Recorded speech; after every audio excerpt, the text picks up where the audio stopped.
잠깐 기도하겠습니다. 하나님, 오늘 이 자리를 주님은 이미 기억하고 계실 줄로 믿습니다. 성도님 한 분 한 분을 기억하여 주시고 성령으로 그의 마음과 생각을 이 시간 역사해 주옵소서. 말씀이 들려질 때 불신앙하지 않게 하시고, 말씀이 믿어질 때 방해받지 않게 하시고, 말씀이 성취될 때 흥분하지 않도록 역사해 주옵소서. 이 시간을 성령으로 인도하여 주셔서 우리의 인생이 바뀌어지는, 전환되는 날이 되도록 인도해 주옵소서. 우리 주 예수 그리스도의 이름으로 기도하옵나이다. 아멘. 많은 사람들이, 특별히 성도님들까지도 포함해서요, 복음은 생명이다, 이렇게 이해를 하는 사람이 많지가 않습니다. 예수님이 요한복음 8장 12절에서 이렇게 얘기했거든요. 나는 세상의 빛이다. 근데 이 빛은 무슨 빛이냐? 생명의 빛이다 그랬어요. 여러분, 빛인데 생명이라는 거예요. 이걸 연결시켰거든요. 우리가 생각할 때 빛은 밝은 거, 이렇게 생각하게 돼. 물론 그것도 한 기능입니다만, 빛의 역할 중에서 엄청나게 중요한 게 생명입니다. 모든 식물들은요, 빛이 차단되면 다 죽습니다. 사람도 죽어요. 만약에 지금 태양이 사정이 생겨서 멀리 떠났다 합시다. 지구는 어떻게 될까요? 아마 생명체는 하나도 살아있지 못할 겁니다. 그래서 빛은 밝게 해주는 기능도 있지만 더 중요한 기능은 생명을 살게 하는 기능입니다. 이거를 우리들도 아는데 성경을 기록했던 사람들도, 그리고 예수님도 이걸 알고 있었어요. 그래서 말하기를, 나는 세상의 빛인데 이 빛은 어떤 빛이냐? 생명의 빛이다. 여러분, 빛의 반대가 뭐죠? 어둠이죠. 어둠은 뭐하고 연관되어 있죠? 죽음입니다. 그래서 어둠이란 단어는 죽음을 불러오는 거예요. 모든 악한 일은 다 어둠 속에 일어나고요. 이 어둠을 주장하는 존재는 사단입니다. 사단의 역사는 결국은 죽음으로 끌고 가는 거예요. 그러니까 복음이 생명이다라는 것을 성도들은 절대로 잊으면 안 되거든요. 근데 보통은 이렇게 생각해요. 복음하면 좀 형편이 좋아지는 거, 좀 행복한 거, 편안한 거, 감사한 거, 기쁜 거, 물론 그 기능도 있겠죠. 그러나 그 기능도 있지만 더 중요한 건 생명의 기능이거든요. 그러니까 이 복음하면 우리가 생명을 떠올려야 됩니다.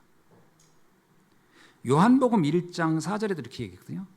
그 안에 생명이 있으니 이 생명은 사람들의 빛이라. 놀랍지 않아요? 생명의 빛입니다. 그러니까 여러분이 꼭 기억하세요. 내가 빛이라는 것과 생명은 연결되어 있어요. 그러니까 예수님을 믿는다, 이 말은 잘 생각하면요, 예수님을 믿고 좀 좋아졌어, 내가 좀 평안해졌어. 물론 그 기능도 있겠죠. 근데 더 중요한 기능은, 예수를 믿는 이유는 내 안에 생명을 살리기 위해서 믿는 겁니다. 이해되세요? 그러니까 이게 연결이 안 되면 신앙생활은 굉장히 표면적이고 감성적이고 이렇게 가버려요. 왜 성도님들이 신앙생활을 하는데 자꾸 이렇게 갈등을 할까? 이유는 딱 하나입니다. 생명과 연결을 안 시켜요. 그냥 이렇게 좀 신앙생활하면 좀 좋은 거, 편안한 거, 기쁜 거. 그럼 이 편안하고 이런 것들이 좀 불편해지면 뭐냐면, 나 신앙생활 그만해야지, 나 생명 그만둬야지, 이렇게 생각하는 사람은 없을 거 아니에요. 복음과 생명은 불가분에 연결되어 있다는 걸 기억하셔야 됩니다. 그런데 예수님이 이렇게 얘기해요. 마태복음 5장 14절, 너희는 세상의 빛이라. 잘 생각해 보세요. 사람들은 이걸 이렇게 해석을 하더라고요. 넌 사람들한테 착한 일을 보여줘라, 바른 일. 물론 그거 좋은 일이잖아요. 근데 그거는 포인트가 아니에요. 어둠 속에 있으면 나쁜 짓 하고 밝으면 덜 하겠죠. 그러니까 빛은 그런 올바른 삶도 포함되어 있는 건 맞아요. 근데 네가 세상에 빛이라 할 때는 가장 중요한 핵심이 뭐냐? 생명입니다. 넌 세상에 생명을 살려내야 돼. 이 말이거든요. 우리가 하는 일이 뭐냐? 생명을 살려야 되는 일이라는 거예요. 그래서 요한복음 12장 36절에서 이렇게 말하거든요. 너희에게 아직 빛이 있을 동안에 이 빛을 믿으라. 아니, 빛을 밝혀라 이러지 않고 빛을 믿으라 그러거든요. 그러면서 그리하면 빛이 아들이 되리라. 빛의 아들이 된대요. 그게 뭐예요? 생명이 뭔가를 이해하면, 복음이 생명이구나 이걸 이해한다면 너희도 그 생명이 뭔지를 누리게 될 것이고 그것을 전할 수 있게 될 것이다. 좀 신앙에 대한 그 깊이를 이해를 해야 돼요. 신앙생활이 지금까지는 어찌 보면은 말씀이 되게 표면적으로만 전달되거나 표면적으로 이해된 경우가 많지 않았을까? 자, 그래서 보세요. 이사야 60장 1절로 2절에서도 이 말의 의미를 생명과 연결해서 한번 들어보세요. 일어나 빛을 발하라. 이는 네 빛이 이르렀고 여호와의 영광이 내 위에 임하였느니라. 무엇을 전하라는 말이죠? 생명을 전하라는 말입니다. 보라, 어둠이 땅을 덮었고 캄캄함이 만민을 가리웠다. 생각해 보세요. 만민이 캄캄 속에 빠졌고 어둠이 덮었다. 그럼 거기에 뭐가 있을까요? 그냥 거기에 뭐 나쁜 놈들이 있겠지 이 정도가 아니잖아요. 죽음이 덮친다는 얘기예요. 죽음이 덮친다. 더 죽음을 걷어내야 돼요. 사망을 걷어내는 게 우리의 역할이다. 그래서 하나님은 우리에게 주신 말씀이 이겁니다. 세상을 이 죽음에서 건져내는 일을 해야 된다. 사망에서, 흑암에서부터 사람들을 빼내야 한다 이 말을 하고 있는 거예요. 이거를 저는 전도 캠프라는 단어로 이해한 겁니다. 여러분, 전도하면 전도는 반드시 생명을 살리는 것인데도 불구하고 우리들의 이해는 어떻게 되냐면 전도하면 그냥 사람들 교회 데리고 오는 거, 뭐 예수 믿게 해서 그냥 뭐 은혜 받게 하는 거 이런 개념으로 전도가 굉장히 축소되어 있거나 부분화되어 버렸어요. 그래서 나는 단어가 좀 개념화 시킨 거 아니냐. 캠프라는 단어는 뭐냐, 빛이란 단어로 설명되거든요. 빛을 전하라는 거예요. 우리 보고 전도 캠프 하라 이 말은 뭐예요? 생명을 살려라. 그래서 우리가 빨리 생각해야 됩니다. 전도는 뭐다? 생명을 살리는 일이다. 어디에 있는 사람? 사망의 죽음에 갇혀 있는 사람들을. 그래서 저는 이 부분을 가장 이해를 잘하는 사람이 누구다? 바울이라고 보는 겁니다.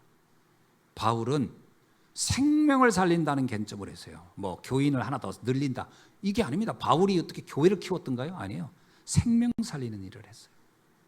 그래서 전도 캠프란 단어가 바울과 가장 잘 맞는 언어라고 저는 보거든요. 그래서 오늘 말씀 준비할 때 이 사도행전 16장 16절부터 34절 쭉 제가 많이 읽어본 거예요. 여러 번. 전에도 읽었고 과거에도 읽었고 막 수도 없이 읽었는데 이번에는 집중해서 계속 읽었습니다. 여러분은 지난주 이 전주 설교를 봤을 거예요.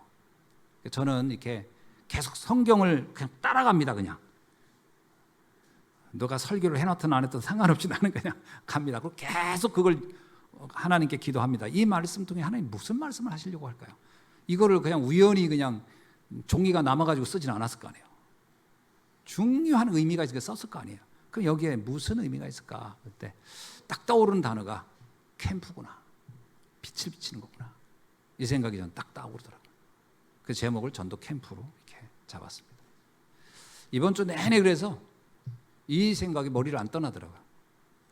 그래서 본문은 끊임없이 보시는 것 중에 놀라운 게 뭐냐면 이 전도 캠프라는 관점을 가지고 딱 보니까 첫 번째 눈에 딱 띄는 게 있어요. 바울이 전도를 나가기 전에 항시 했던 전제 조건이 있어요. 그게 뭐냐면 기도하는 곳을 가다가요. 언제나 사도행전 13장에서도 그가 금식하며 기도하며. 왜 기도가 이렇게 중요하게 이어졌을까? 이거는 영적 전쟁이거든요. 전도는 생명을 살리는 건데 내가 말 잘해서 되는 게 아니구나. 내가 막 설득해 되는 게 아니구나. 여기에 보면 두 명이 나와요. 여종, 간수. 두 사람이 나오는데 이 두 사람을 바울이 어떻게 살렸냐면 특징이 있어요. 여종은 바울을 계속 쫓아다니면서 괴롭혀요. 바울이 쫓아다니면서 괴롭히면서 예수 믿으라고 한 게 아니에요. 오늘날 전도를 그렇게 이해한 사람 많아요. 쫓아다니면서 예수 믿어야 돼, 예수 믿어야 돼. 아이고 경기하라. 그렇게 전도하면 안 돼요. 여기는 이 여종이 바울을 쫓아다녔다는 거예요. 나 좀 예수 믿게 해달라고, 나 좀 살려달라고, 살려달라고 애원하고 있는 거예요. 또 하나는 간수입니다. 간수도 바울에게 나 좀 도와달라고 한 거거든요. 생명 살리는 일을 해야 됩니다. 사람을 피곤하게 하는 게 아니고 짜증나게 하는 게 아니고 생명을 살려야 돼요. 자, 오늘 본문에 보니까 우리가 기도하는 곳으로 가다가, 여러분 이 생명을 살리는 것은 죽음에 있는 사람에게 답을 주는 거잖아요. 그 사람을 어둠 속에서 건져내야 되는 거잖아요. 그럼 이거는 굉장히 중요한 영적인 일이란 말이에요. 근데 영적인 일을 우리가 전도를 영적으로 이해하느냐는 거예요. 어떻습니까? 정말 기도를 통해서 영혼을 살려야 되겠다는 마음을 가지고 하느냐. 보통 기도는 그냥 요식행위에 가까워요. 시간 있으면 하고 또 생각나면 하고. 아닙니다. 전도 캠프를 하려면 반드시 기도를 하지 않으면 안 돼요. 여러분 생각을 한번 생각해 보세요. 내가 전도라고 하는 거 했을 때 기도를 한 적이 있나? 그 영혼을 놓고 저 영혼을 붙잡고 있는, 그 성경에 나오잖아요. 예수님이 마태복음 12장 29절에서요. 먼저 강한 자를 결박하지 않고는 강한 자의 집에 들어가서 그의 세간을 뺏어오지 못할 것이다. 강한 자가 뭡니까? 붙잡고 있는 강한 세력이잖아요. 그 사람을 붙잡고 있는 강한 자가 있잖아요. 여러분 바울이 그런 얘기예요. 나 안에 또 다른 내가 있다. 사람의 행동이 자기 뜻대로 하는 게 아니에요. 보이지 않는 세력이 나를 잡고 가는 거지. 제가 전에도 얘기했지만 우리가 무슨 물건을 사는 것도 내 의지로 사는 게 아닙니다. 어찌 보면요, 광고의 결과예요. 스쳐 지나가면서 그거 필요하다고 자꾸 얘기하면요, 요즘은 알고리즘을 타고요, 생각이 막 빨려가요. 그러면 결국은 내 의지로 사는 게 아니고 누군가가 나를 사게끔 만드는 거예요, 자꾸. 그래서요, 뭐 내 뜻도 없이 어떤 걸 내가 왜 샀지? 사다가 계속 쌓아놓으면서 이걸 왜 샀지? 그래. 왜냐? 이거 내 의지로 산 게 아니라니까. 누군가가 보이지 않게 나를 사게끔 만든 거라니까요. 우리는 이 세상을 내가 의지대로 사는 것 같지만 그렇지 않습니다. 뭔가 보이지 않는 것이 나를 다 움직이고 있는 거예요, 사실은. 그러니까 사람들이 그냥 생각하는 것 같아요? 아니요. 어디서 봤고 어딘가 들었고 누군가에게 다 영향을 받은 겁니다. 그래서 그 사람들만의 세계관이 만들어졌고 인생관이 있는 거예요. 그래서 다 뭐 자기 말에 생각이 있고 자기만의 주장이 있다니까요. 근데 그 배경에 뭐가 있을까? 강한 자가 있는 겁니다. 그거를 꺾어내야 되거든요. 근데 어떻게 꺾어요? 여러분, 사람이 설득하면 설득 당하던가요? 설득 안 당합니다, 사람들은. 누가 나를 설득하려면 더 강하게 반론을 제기하고요. 논쟁으로 들어가면 끝이 안 나요. 그래서 웬만하면 말다툼하지 말라라는 거예요. 말다툼하면 승자가 없어요. 누가 누구한테 그렇게 설득 안 당합니다, 사람은. 그래서 기도하라는 거예요. 기도해야 스스로 마음의 문이 열리는 거예요. 그래서 바울은 그걸 알았어요. 바울이 에덴이라는 곳에 가서 막 논리를 가지고 설교한 적이 있어요. 제가 아는 지식을 다 동원해서. 에덴 사람이 어떻게 했을까요? 한 명도 바울 말을 듣지 않고 다 반론을 제기했어요.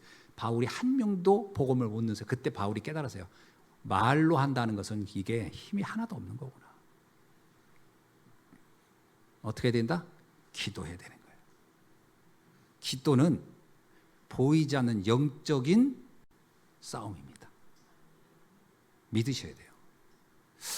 우리 가정에 이런 문제가 있어요. 그거 붙잡고 계속 얘기하는 사람이 있어요. 여러분 상처만 받고요, 점점 더 갈등만 커집니다. 어떻게 해야 돼요? 조용히 기도하셔야 돼요. 기도 안 해요. 말로 하는 게 손쉽거든. 당장 막 내가 말을 하면 상대방도 무슨 말하고, 그러니까 이게 피드백을 금방금방 받거든. 그러니까 이 피드백이 오니까 뭔가 되는 것 같아, 느낌이. 막 말을 하면요, 누구 말대로 목소리 큰 놈이 이긴다고? 목소리 작은 사람이 뭐 알았어. 그게 아는 겁니까? 에이 더럽고 치사해서 내가 아는 척하지. 돌아서서는요. 에이 내가 이렇게 하나 봐. 이러거든요. 그게 말로는 안 되게 돼 있는 거예요. 자녀들도 부모가 잔소리해가지고 애들이 바뀌는 게 아니에요. 기도해야 돼요. 어거스틴의 어머니가 모니카가 어거스틴을 어떻게 바꿨냐? 쫓아다니면서 계속 잔소리해서 바꿨냐? 안 되는 겁니다. 그게 기도하고 바꾸는 기도로. 캠프는 전도 캠프의 시작은 기도입니다. 잊지 마세요.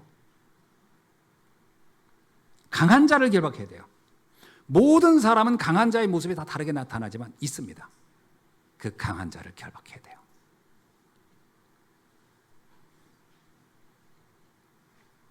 그래서 기도는 전도 캠프에서 선택이 아닙니다. 필수입니다. 잊지 마세요. 현장의 문제를 해결하는데 기도는 선택이 아니에요. 필수입니다. 기도가 안 됐다면 사실은 어떤 면에서는요, 표면적인 것에 불과해요.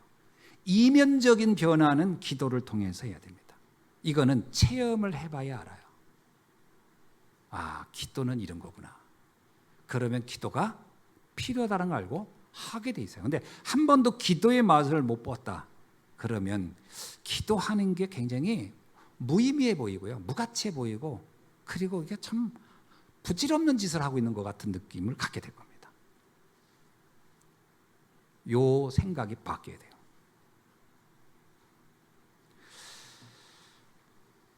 자, 17절에 보니까 이 여종이 재밌어요. 이 여종이 뭐라고 표현하냐면요, 바울과 실라를 따라와서 소리 지르는데 이 소리 지르는 게 기분 나쁜 얘기가 아니에요. 아주 그럴듯한 말을 해요. 뭐라고 하죠? 다 같이 읽어볼게요. 이 사람들은 지극히 높은 하나님의 종으로서 구원의 길을 너희에게 전하는 자라 하며. 어때요? 바울이 듣기에 기분 좋은 말이에요? 기분 나쁜 말이에요? 기분 좋잖아요. 여러분 보고 누가 지극히 높으신 하나님의 종으로 구원의 길을 선포하는 자입니다. 그러면 여러분 뭐라고 해요? 네가 어찌 그걸 알았느냐? 아이고야, 오늘 밥이나 한 끼 사줄까? 그러지 않겠어요? 기분 좋은 일이잖아요. 근데 묘해요. 바울의 반응이. 이 여자가 이렇게 하는데 18절에 보니까요, 이같이 여러 날을 하는지라. 야, 여러 날, 야, 이거 완전 제자 아니요? 근데 제자가 아니에요. 바울이 심히 괴로워했어요. 여러분 어떤지 괴로운 줄 아세요? 말 같지 않는 말 들을 때 괴롭거든요. 쓸데없는 말 막 할 때, 나를 칭찬하는 것 같기도 하고 나한테 뭐 맞는 말 같은데 의미가 달라. 근데 막 하고 다니면 뭐예요? 아, 저 인간은 왜 나를 이렇게 쫓아다니면서 괴롭혀? 이러거든요. 이 여자가 말하는 구원의 길은 우리가 말하는 그 구원의 길이 아니에요. 여러분, 구원의 길은 사람마다 다 다르게 생각할 수 있어요. 베드로도 옛날에 구원의 길을 달리 생각했어요. 모세, 엘리야, 예수님 다 같아요. 그렇게 해서 예수님만 그래서 아유 예수님, 전 모세도 좋고요, 엘리야도 좋고요, 예수님 다 좋아요. 아이고 얼마나 포용력 있어요. 저 얼마나 이게 참 수용력 좋아요. 그랬을 거 아니에요. 예수님 뭐래요? 그러니? 고맙다 이랬어요? 심히 괴로워했어요. 아니야. 우리는 자꾸 포용력이 뭔가 좋은 거라고 해요. 그 여자가 말한 여기서 구원의 길은요, 여러 가지 사람을 살릴 수 있는 일 중에 하나. 그러니까 당신들이 말하는 것도 도움이 돼. 당신도 하는 것도 뭔가 들을 만해. 이 말이거든요. 이러고 막 여자가 쫓아다니면서 하는 거예요. 그거 좋은 말 좀 도와줘. 여러분, 우리한테 누가 말씀을 들었는데 아유 오늘 좋은 말 들었어요. 그러면 기분 좋던가요? 좋은 말 들었습니다 하면요, 좋은 말은 드라마에서도 볼 수 있고요, 책에서도 다 읽을 수 있습니다. 좋은 말은 그렇게 중요한 얘기가 아니에요. 내가 오늘 생명의 말씀을 들었습니다. 이래야지 이 사람 뭔가 알아들었구나 이러지 않겠어요? 그러니까 이 바울은 사실은 굉장히 짜증난 거예요. 신경질 나고. 그 여자가요 또 계속 쫓아다니네. 왜 쫓아다녔을까요? 사실은 이 여자는 지금 귀신 들린 여자예요. 귀신의 역사예요. 귀신 들려가지고 막 말을 하는 거예요. 근데 이 말의 핵심이 뭘까요? 혼미하게 하는 거예요. 사람들을 혼미하게 하는 거예요. 그럼 이 여자가 계속 그 얘기해. 그러면 사람들이 저 여자 말이 그런가 보다. 그럼 바울이 말하는 메시지도 여러 가지 얘기 중에 하나일 뿐이에요. 여러 가지 구원의 내용 중에 하나일 뿐이에요. 이 여자는 지금 바울을 굉장히 혼미하게 만들고 있는 거예요. 바울의 사역을 애매하게 만들고 있는 거예요, 이 여자. 왜? 귀신 들려가지고. 잘 보세요. 사람들이 나를 칭찬하는 듯 막 말하는데 이게 본질을 잘 봐야 돼요. 이게 정말 나를 위한 말일까? 아니면 이게 뭔가 혼미하게 말하는 걸까? 사기꾼이 말할 때 굉장히 기분 좋게 합니다. 맞죠? 여러분 사기칠 때 사기꾼이 어떻게 해요? 그 어떻게 보면 맞는 것 같기도 하고 어떻게 보면 안 맞는 것 같기도 하고 혼미하게 합니다. 사람들 거기에 잘 넘어가거든요. 그 혼미한 말에. 바울은 짜증난 거예요. 그러면 잘 생각해 보세요. 이 혼미함을 걷어내려는 건 뭘까요? 오직입니다. 오직을 해야 걷어내는 거예요. 오직을 던져야 분명히 분별이 생기는 거예요. 애매한 것과 애매하지 않은 게. 그래서 예수님이 그런 거예요. 베드로에게 오직 예수에는 보이지 않더라요. 그래야 명확하게 모세, 엘리야 좋은 것 같지만 필요한 게 아니구나. 이게 명백한 분별력이 생겨야 되거든요. 자, 그런데 이 여자에게 바울이 어떻게 했냐? 18절에 보니까 심히 괴로워 돌이켜 그 귀신에게 이르되, 그 여자에게 말한 게 아닙니다. 귀신에게 말하는 거예요. 뭐라고 얘기했냐? 예수 그리스도의 이름으로 내가 네게 명하노니 그에게서 나오라 하니 귀신이 즉시 나오니라. 옛말에 이겼죠. 죄는 미워하되 사람을 미워하는 게 아니라고. 바울은 그 여자를 놓고 괴로워한 게 아니에요. 그 여자가 미웠던 게 아니에요. 그를 붙잡고 혼미케 하는 그 존재가 바울 눈에는 보인 거예요. 자, 우리는 자꾸 이게요. 바울도 그런 얘기잖아요. 우리의 싸움은 혈과 육과 싸우는 게 아니다. 근데 사람들은 누구하고 싸워요? 사람하고 싸워요. 사람이 미워. 사람이 기분 나빠. 그게 우리가 속는 거예요. 귀신에게 말합니다. 그런데 말했더니 즉시 떠나버렸어요. 그러면 즉시 떠나가면 그 전에 좀 하지. 왜 전에는 안 하고 왜 계속 도망다니다가 마치 도망다닌 것처럼 이렇게 피하다가 왜 이제 와서 했을까요? 제가 이게 궁금한 거예요. 저도 왜 이때 했을까? 근데 아무 주석사도 이걸 설명을 안 해놓네. 제가 여러 책을 읽어봤는데 아무도 그 AI한테 물어봤어요. AI가 뭐라는 줄 알아요? 제별 재밌게 대답을 하더라고요. AI 하니까 이런 것을 설명한 신학자가 없으므로 저도 말할 수 있는 게 없습니다. 뭐 이런 AI가 다 있어요. 내가 AI 이놈아. 제가 계속 생각해 보니까 타임이야, 타임, 시간표. 사람이 시간표가 있어요. 감나무가 감이 떨어지는데 시간표가 있는 거예요. 안 떨어지는 거 붙잡고 오면 그 가지만 찢어지는 거예요. 다 때가 있는 거거든요. 바울은 타이밍을 본 거예요. 언제일까? 사람이라는 게요, 그 타이밍이 있거든요. 그럼 바울은 어때요? 이 여자를 계속 주시해서 보는 거예요. 그게 굉장히 중요합니다. 우리 캠프를 한다고 할 때 기도하면서 주시해서 봐서 타이밍이 언제일까? 그 타이밍이 딱 보인 거예요. 이때구나. 그때 복음을 딱 전했어요. 놀라운 일들이 났습니다. 귀신이 즉시 떠났어요. 사단이 가장 두려워하는 게 뭐냐? 예수가 아닙니다. 예수 그리스도가 아니에요.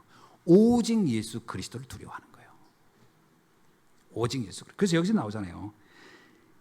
귀신에게 이르되 예수 그리스도의 이름으로 내게 명하노니 그에게서 나오라. 굉장히 중요하죠. 주님은 우리에게 이렇게 얘기했어요. 마가복음 3장 15절에서 너희에게 귀신을 내어 쫓는 권능도 가지게 하려 하심이라. 제가 전에 이 말씀하면서 이런 적이 있었죠. 이 귀신을 내어 쫓는다고 할 때 어떤 것을 염두에 두고 있냐면 전도도 하며 귀신을 내어 쫓는이라고 했어요. 그때 전도도 하며 귀신을 내어 쫓는 이 두 단어가 연결되어 있다라고 했어요. 뭐냐면 전도라는 것 자체가 강한 흑암으로부터 빼내는 것을 말하는 거다라고 했어요. 그러니까 우리가 전도라는 개념을 생각할 때 저 사람을 막 말로 설득해가지고 막 해가지고 어떻게, 그거는 정말 별 힘이 없습니다. 저도 말 많이 해봤어요. 어느 날 알았어요. 말이 아무 의미가 없다는 걸. 기도해야 돼요. 그리고 타이밍을 봐야 돼요. 그 타이밍 때 예수 그리스도를 전하는 겁니다.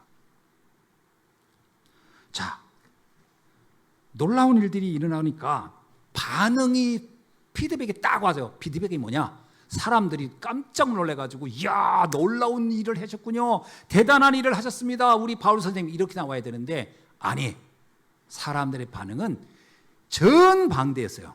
이 여자를 회복시키고 나서 온 반응이 어떤 거냐? 여기는 보세요. 19절에 여종의 주인은 자기의 수익의 소망이 끊어진 것을 보고 바울과 실라를 붙잡아 장터로 관리들에게 끌고 가고, 나중에 어떻게 해요?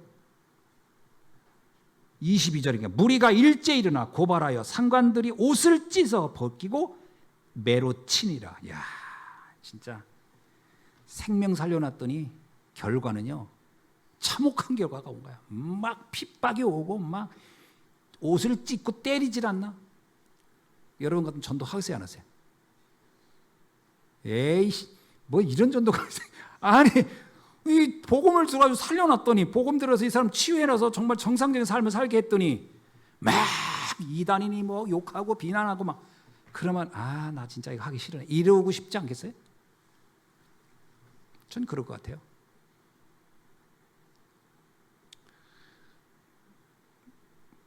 바울이 지금 이 여인을 살려놨는데 결과는 엄청난 비난이 쏟아졌어요. 비난의 이유가 간단해요. 수익이 떨어졌다는 거예요. 세상 사람들은요, 이 사람이 치유됐느냐 회복됐느냐 관심 없습니다. 나에게 이익이 되냐 안 되느냐만 따져요. 이 영혼이 복음 듣고 정상화되고 치유돼서 너무 행복하게 됐다, 관심 없습니다. 야, 그거 다녀봐야 너한테 뭔 도움이 되냐? 이익이 되니? 돈이 생기냐? 사람들의 계산은 간단합니다. 이익이냐 아니냐예요. 이거밖에는 관심이 없어요.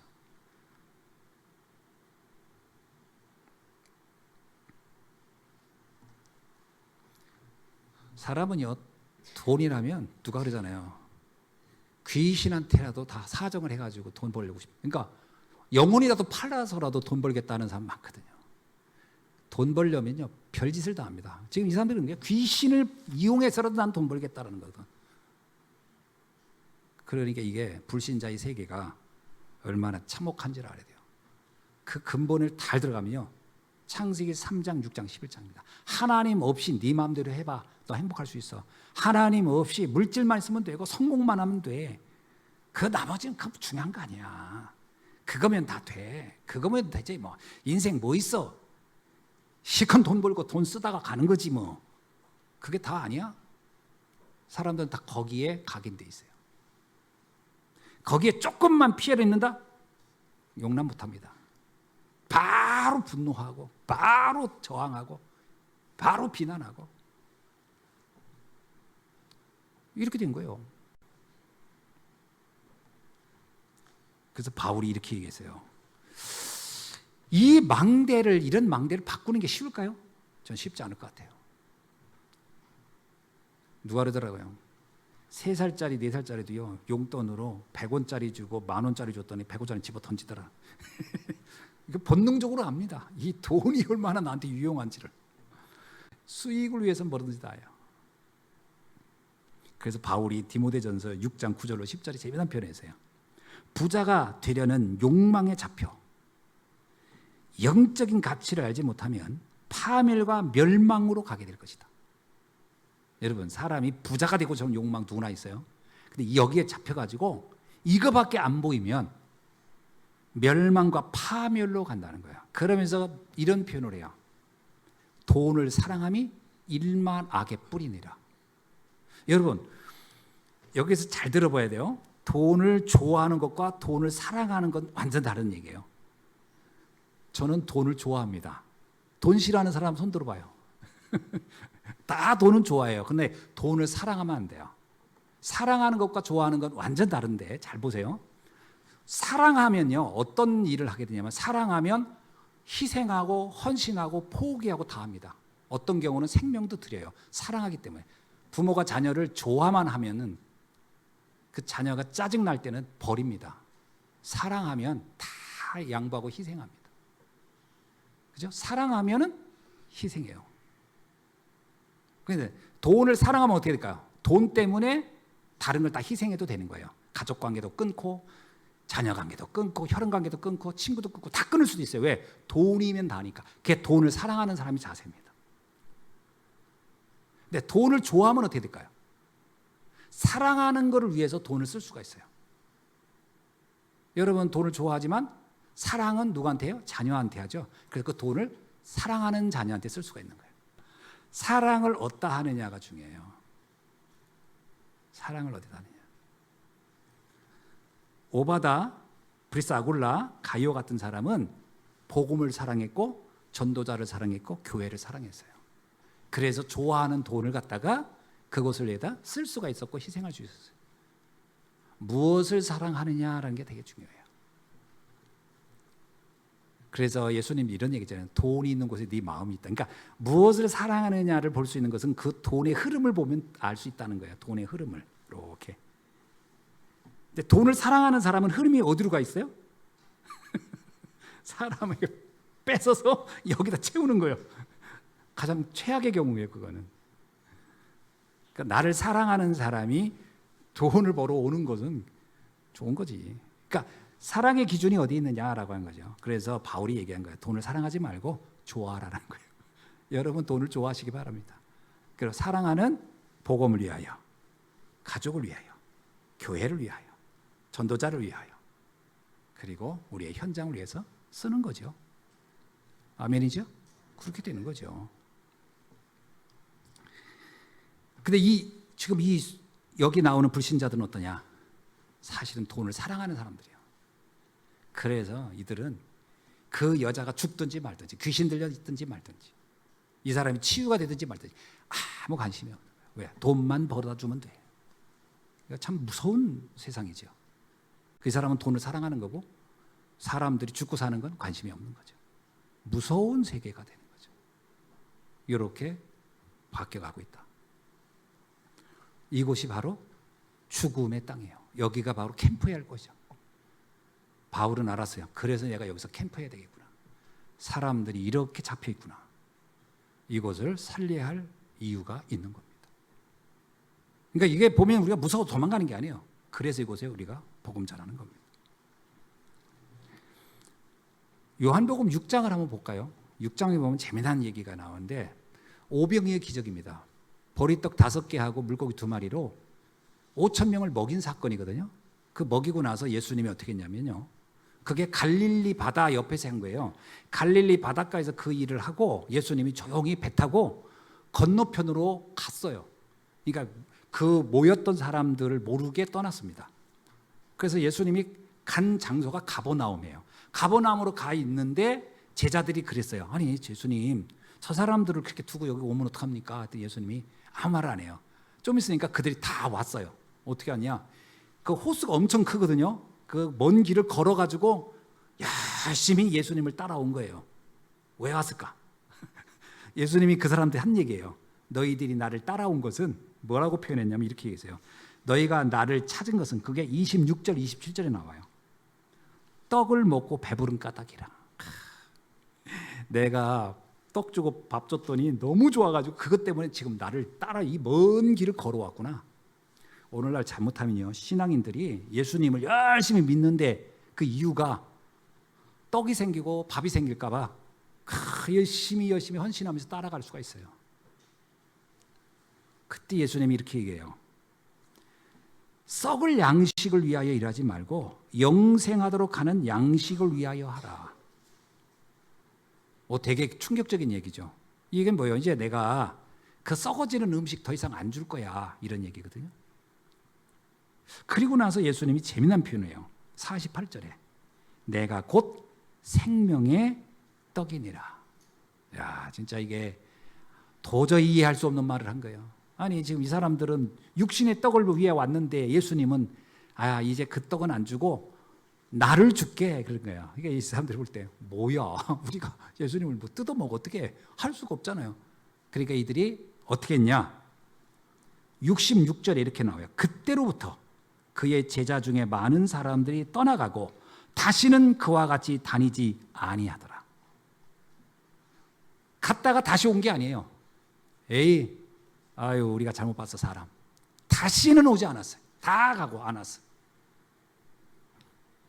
목적이 떡이었어요. 목적이 물고기였어요. 그러니까 이게 해결이 안 되니까 다시 올 이유가 없어진 거야. 갔다가 안 와. 그거 주겠다는 사람 따라간 거예요. 그러니까 그때 뭐라고 얘기하냐면요. 베드로에게 이렇게 얘기해요. 제자들에게. 제자들이 그걸 보더니 술렁술렁 하는 거예요. 예수님만큼. 예수님, 아니 이 많은 사람들이 다 그냥 가네요. 근데 어떻게 이렇게 다 돌려보내세요? 이거 가만히 있지 말고 뭘 좀 하세요. 그랬더니 예수님이 하는 얘기가 야, 니들도 이렇게 당황되냐? 그러면 너희도 떠나라. 내가 너희들에게 주려고 하는 걸 뭔지 모르고 네가 원하는 거 그거라면 너희들도 다 떠나라. 난 다른 사람 붙잡고 다시 이 얘기를 하려한다. 그런 거죠. 너희들도 다 떠날 거냐? 그럼 가라. 그랬더니 베드로가 아주 중요한 얘기를 해요. 68절에 주여 영생의 말씀이 주께 있사오니 우리가 누구에게로 가오리까? 자, 여기는 두 가지를 잘 보세요. 베드로가 이렇게 얘기해요. 우리가 누구에게 가겠습니까? 이 말은 뭐예요? 다른 사람들은 지금 자기들의 욕구와 욕망을 채워줄 누군가를 찾아간 거예요. 그들이 집으로 간 게 아니에요. 누군가를 찾아간 거예요. 또 우리에게 뭔가를 해줄 사람이 없을까 하고 그들은 누군가를 찾아 떠난 거고 베드로는 말합니다. 우리는 누구에게 갈 이유가 없습니다. 주님 당신에게 생명의 말씀이 있기 때문에 우리는 여기에 있겠습니다. 우리는 잘 봐야 돼요. 우리는 지금 뭔가 이 무리들처럼 뭔가 이렇게 내 욕망을 위해서 막 신앙생활하고 이것 때문에 여기까지 왔나? 아니면 정말 베드로가 말한 것처럼 그건 상관없고 그건 있어도 없어도 상관없고 나는 정말 생명의 말씀 때문에 이곳에 있나? 이 부분에 대한 명확한 답을 우리는 내야 되지 않겠습니까? 그래야 우리의 인생이 달라지는 거죠. 완전 다른 단계로 들어가게 되는 거겠죠. 주님은 이렇게 얘기합니다. 제자들에게. 마태복음 6장에서는 31절 33절에 무엇을 마실까, 무엇을 먹을까, 무엇을 입을까를 구하지 마라. 그거를 구한다는 것은 영적인 걸 전혀 모르는 사람들의 얘기다. 너희들이 할 일이 있다. 그의 나라와 의를 구해야 된다. 그런데 표현은 재미있어요. 먼저라고 그랬어요. 먼저. 그럼 나머지는 안 준다는 말이 아니에요. 그것이 너의 중심이 되어야, 그것이 네가 사랑하는 것이 되어야 나머지는 그냥 자연스럽게 따라올 것이다. 저는 우리 렘넌트들한테 이런 얘기 하고 싶어요. 지금 내가 뭘 해야 될지 모르겠다. 아니 목사님 뭘 해야 제가 먹고 삽니까? 뭘 해야 제가 뭘 하면 될까요? 라고 할 때는 일단 보류하세요. 보류하세요. 멈추세요. 그리고 어디에 집중하느냐? 말씀 듣는 데 집중해 보세요. 훈련 받고 예배 드리고 여기에 교회 신앙이라고 하는 것에 한번 집중해. 생명이라는 것에 집중해 보세요. 그러면 이것이 어떻게 연결되는지. 그 표현을 성경은 이렇게 하면 네가 알지 못하는 크고 은밀한 일들이 일어날 것이다. 네가 알지 못하는. 근데 그 맛을 봐야 되거든요. 근데 사람들은 안 그럽니다. 그 주님이 주시려고 하는 그것을 따라가는 게 아니고 지금 내가 원하는 걸 막 찾아서 어딘가 방황하는 거예요. 그러니까 베드로가 말한 거 누구를 따라 어디로 또 가겠습니까? 근데 아니에요. 사람들은 그 누군가를 따라 또 가요. 이 사람이 나를 해주려나, 이 사람이 나 깨주려나, 이걸 따라 막 사람 찾아가는 거예요. 가면 있겠어요? 또 착각하고 또 실망하는 거지. 그래서 생명의 말씀을 붙잡아라. 생명의 말씀을 붙잡아라. 자, 그리고 나서 바울이 이제 감옥에 갇습니다. 감옥에 갇혔는데 어떤 일이 일어났느냐? 말 그대로 이제 그날 밤에 참 놀라운 일이요. 24절 보니까 그가 이러한 명령을 받아 그들을 깊은 옥에 가두고 그 발을 차고에 든든히 채웠더니 한밤중에 바울과 실라가 기도하고, 야, 이게 정말 이게 뭐 도대체 이 사람들은 무슨 생각으로 사는 사람인가 싶죠. 아니 이렇게 엄청나게 매맞고 감옥에 갇혔는데 왜 여기서 고작 하는 게 기도하고 찬송하는 일일까라고 생각하기 쉬워요. 왜 우리 같으면 어떡하냐? 막 살려달라고 예언하고 도와달라고 하고 그럴 수가 있겠죠. 근데 어떻게 했냐면 찬송하고 기도했대요. 그건 뭔가를 아는 거예요. 이 사람들이 뭔가를 알았다. 찬송의 능력이 뭐며 기도가 어떤 힘이 있는지를 아는 거예요. 이들이 찬송하고 기도한 거는 두려워서 한 게 아니에요. 불안해서 한 게 아니에요. 그 찬송과 기도가 갖는 힘을 믿고 한 겁니다. 아, 그냥 기도하면 어떤 일이 일어나면 좋겠어. 그리고 막연하게 한 게 아니고 내가 여기서 죽더라도 내가 여기서 찬송과 기도를 통해서 내가 정말 하나님 앞에 하고 싶었던 것을 난 하리라. 그거죠. 그랬더니 어떤 일이 일어났습니까? 지진이 일어났어요. 생각지 않게. 감옥의 문이 열리고 죄수들은 도망간 줄 알았는데 사실 도망가지도 않았어요. 아무도 안 도망갔어. 왜? 사람들도 다 당황한 상태겠죠. 근데 이때 일어난 일이 재밌어요. 이때 간수의 반응이 어땠냐? 간수가 칼을 빼어 자결하라고 했어요. 야, 이게 이 현장입니다. 그러니까 어둠이라는 것이 갖는 특징이 뭐냐면 죽음이거든요. 이 간수는 지금 칼을 가지고 자결하려고 한 거예요.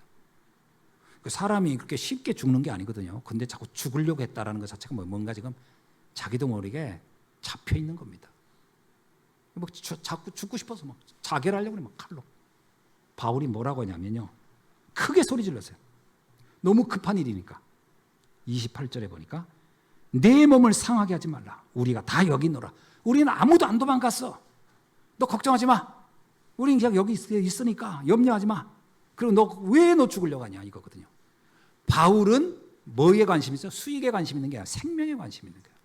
바울의 관심은 생명에 관심이고 다른 사람들은 생명은 관심 없어요.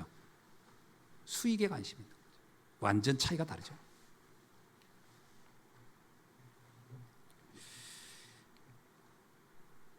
그러면서 이 간수가 이렇게 얘기합니다. 뭐라고 하냐면 선생이여, 이 30절이에요. 내가 어떻게 해야 구원을 받으리까? 여기서 구원을 받으리까 뭐냐면 나 이거 어려운 상황이 이렇게 너무 어려워서 이제 내가 근무를 소홀하게 해서 지위를 상실하거나 내가 이거 책임을 전가받으면 어떡합니까? 이거 걱정한 얘기가 아니에요. 그 얘기가 아니고요. 선생이여, 내가 어찌하여야 구원을 얻으리까? 이 선생이여요, 선생들이여라는 말이 되게 중요한 얘기인데 우리나라 성경은 번역을 선생들이여라고 했지만 원래 언어는 그렇게 돼 있지 않고요. 퀴리오이라고 써요. 퀴리오이가 뭐냐면 퀴리오스의 변형형입니다. 복수형이거든요. 퀴리오스는 단수고 퀴리오이는 복수예요. 그 무슨 얘기예요? 퀴리오는 황제에게 붙이는 단어예요. 나의 주님이시여. 그래서 예수님한테 퀴리오스라고 붙이거든요. 나의 주님, 단수예요. 근데 이 바울과 실라잖아요. 둘이니까 퀴리오이란 거예요. 복수로 친 거예요. 나의 주인이시여. 여러분 생각해 보세요. 죄수한테 간수가 나의 주인이시여. 그거는 다른 관점으로 본 거예요. 내 영혼의 문제, 내 삶의 문제를 해결해 줄 분들이라고 본 거예요. 내가 어떻게 해야 여기서 내 이 인생의 절망을 해결할 수 있겠는가? 저는 바울이 그 감옥에서 기도하고 찬양한 응답이 바로 이 간수에게 나타났다고 보는 겁니다. 보세요, 생각해 보세요. 바울이 간수한테 막 예수 믿어야 돼, 너 그래야 너 천국 가, 막 이렇게 한 게 아니고 이 간수가 와서 부탁하는 거예요. 내가 어떻게 하면 어떻게 하면 내가 구원받을 수 있습니까? 캠프는 이런 거예요. 여러분 잘 생각해 보세요. 전도라고 하는 것을 왜 자꾸 부담을 갖냐면 내가 막 말을 해서 설득해야 된다고 하니까 부담이 오는 거거든요. 그게 아니라 생명을 찾아오는 사람에게 답을 주는 거는 이거는 정말 너무 행복한 일이고 이건 흔들리지도 않아요. 우리 교회가 어떤 교회니 이래서 흔들리지도 않아요. 왜? 내가 생명을 찾았는데 그것 때문에 흔들리겠어요? 생명을 전해줘라. 그래서 캠프하려면 뭐래? 기도해야 된다. 캠프는 기도해야 돼요. 전도하려면 기도하셔야 돼요.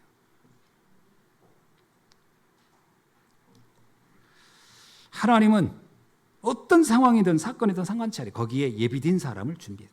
최악의 상황이지 않습니까? 자살하려는 사람이 제자가 되어지는 현장이에요. 잘 생각해보세요. 내가 막 자살하고 싶어하는 사람이 있다고 합시다. 그게 잘 보면 하나님이 그 시간이 하나님의 역사를 일으키는 절호의 전환점일 수도 있다. 그렇죠? 이게 타이밍 아니겠어요? 사람들이 볼 때는 어떻게 이럴 수가 있지만 하나님 볼 때는 이때가 기회다라고 할 수도 있는 거죠. 이 사람은요 완전히 포기한 상태였어요. 그건 단순히 죄수들이 더 많기 때문에 자살하겠어요? 아니에요. 이미 이 사람 삶에는 아무런 낙이 없는 거예요. 아무런 희망이 없는 거예요. 거기에다 한술 더 떠서 이 사람들까지 문제가 온 거예요. 그러면 내가 무슨 낙으로 사냐? 무슨 희망이 있겠어 내가 사는 게. 다 내 인생은 다 끝났어. 그러니까 자살하려고. 여러분 죄수만 도망가서 자살하겠어요 사람이? 그건 내가 다른 행복한 일이 쫙 있으면요 이거는 어떻게든 내가 마무리하면 돼요. 그러나 이 사람에겐 아무런 희망이 없는 거예요. 아무런 희망. 어디를 가도 희망이 안 보여. 그러니까 난 죽겠다는 거예요. 그래서 죽음을 선택하는 사람들이 선택은 뭐냐면 일단 모든 면이 다 막혔다고 보는 거예요. 그러나 하나님은 그렇지 않아요. 그게 위대한 시작의 전환점일 수 있다. 그거를 사람들은 몰라요. 성경에만 나와 있고 하나님의 말씀만 그렇게 전환점을 만들 수가 있다는 거죠. 그래서 자꾸 nobody, nothing이 절망이 아니다 이런 얘기를 하는 이유가 이걸 전제로 하는 표현들이거든요. 이 말을 듣고 기분 나쁠 이유는 없거든요. 너무 감사한 이유. 이게 너무 다양 아니냐. 길이 있다는데. 그러면서 뭐라고 해요? 주 예수를 믿어라. 그래야만 너와 네 집이 구원을 받으리라. 이 말고 이 성구가 하도 여기저기 써놓고 사람들이 사용해가지고 이 의미가 퇴색했다고 저는 봐요. 그냥 화장실 가도 써있고 저기 고속도로 휴게소 가도 써있고 그러니까 어디나 있어 이런 게. 그러니까 그냥 뭐 조그만 구멍가게 가도 써놓고 그러니까 이게 이유를 잘 이해를 못해요. 이 말은 단순히 간수집 하나가 예수 믿고 구원받으면 돼 이 말이 아니에요. 이 말에는 뭐가 담겨져 있냐면 이 간수에게 이 말을 할 때는 네가 이 도시와 이 지역을 살릴 하나님의 거룩한 역사를 할 가정이 될 것이다. 파수망대예요. 미션홈의 응답을 얘기한 거예요. 그랬더니 이 간수가 알아들었어요. 어떻게 했어요? 그를 데리고 가서요 그 집에 있는 모든 사람에게 복음을 전하고요. 그리고 그 간수가 데리고 가서 맞은 자리를 다 씻어주고 내가 볼 때 이 사람이 때렸을 거예요. 자기가 때려놓고 이제 와서 자기가 다 너무 감동한 거예요. 너무 감사한 거예요. 어제는 모르고 때렸지만 오늘은 완전히 이건 내가 이거 미친 짓을 했구나 이렇게 된 거지. 그래가지고 이제 막 씻어주고 인간적으로 말하면 원수가 변해서 지금 최고의 은인이 된 거예요. 막 해주고 뭐라고 했어요? 온 집안이 음식을 차려주고 막 우리 집에 이제 감옥이 아니야. 우리 집에 있으세요. 우리 집에 막 이제 감옥에 있을 뿐이 아니야. 이제 우리 집에 계셔야 돼. 그러면 이 집을 죄수를 감옥에서 빼내 자기 집에 놓으면 결과는 어떻게 되는 거예요? 그럼 이 간수가 자기가 감옥에 가든가 뭐 해. 이제는 죽음을 생각 안 해요. 왜? 내가 어떻게 되든 상관없어. 이제 내가 감옥에 갇혀도 나는 뭐 행복한 사람이야. 이제 더 이상 죽음을 생각할 필요가 없어. 생각해 보세요. 죄수를 피해서 자기네 집에다 있게 하고 그 사람들이 물을 거 아니에요. 어떻게 죄수를 지키는 놈이 그 죄수를 니네 집도 갖다 놨냐 그러면. 그럼 내가 책임지겠습니다 할 거 아니에요. 이제 더 이상 삶의 의미가 완전히 바뀌어버린 거예요. 죽음이 아니에요. 어떤 희생이 와도 나는 감당할 수 있다. 난 너무 기쁘고 행복하다 이 말 아니겠습니까? 그리고 음식을 대접하지. 그리고 막 온 집안이 하나님을 믿었지. 그리고 나서 재미나요. 크게 기뻐하니라. 이런 일을 놓고 크게 걱정한 게 아니에요. 우리 같으면 그렇게 대접해놓고 뭐래요? 크게 걱정하지. 이거 후환이 두려운데. 아니에요. 이분은 크게 기뻐했어요. 왜냐? 어떤 상황이어도 상관없어. 이제 이미 나는 완전히 바울과 같은 전도자가 돼버린 거예요. 이 사람이. 그렇죠? 이게 전도 캠프의 열매입니다. 어떻습니까? 이런 제자를 만나면 걱정이 돼요? 두려워요? 염려가 돼요? 이 사람 나중에 뭐 도망갈까 어떡하냐. 그거 걱정할 필요가 없다니까요. 그건 다 우리의 염려, 우리 생각이에요. 진짜 복음을 이해하고 복음의 가치가 뭔지를 알면 그건 어떻게 생각해요? 생명을 얻었다고 생각이 들 때 끝나는 거예요. 이 간수는 제가 생명을 얻은 거잖아요. 생명을 얻은 거예요. 죽으려고 했던 사람이 살아난 거 아니에요.